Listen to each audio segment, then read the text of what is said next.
Today I thought I would talk about how I use Evernote to keep track of projects, and I'm guessing that there are probably other people who use it in a similar fashion, but I thought I would talk through the process that I use.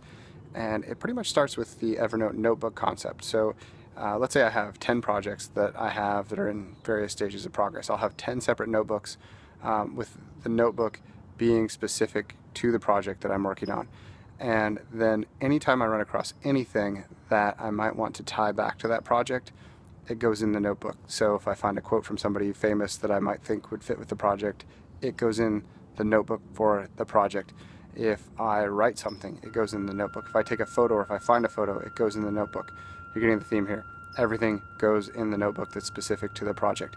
And that way, if I'm kind of working on multiple projects in parallel, I can keep the things separate while still accomplishing all the parts of the project for each one of the projects that I'm trying to march forward to some form of done.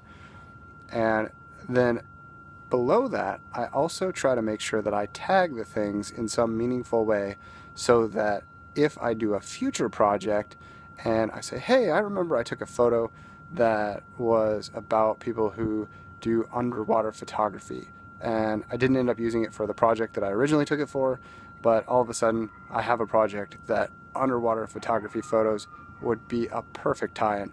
So if I've tagged that photo appropriately with underwater photography, or maybe there's a scuba diver in the photo, or whatever would be meaningful about that photo, then if I do a search of my Evernote data later, I can easily recall and use something that had turned out to be a throwaway in a previous project. So I actually am able to then reuse that.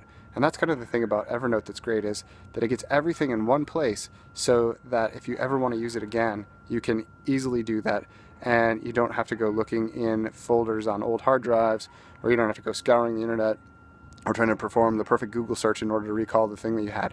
You get it all in one place, and then you can use and reuse all the elements that you've collected for past projects and make better use of them in the future.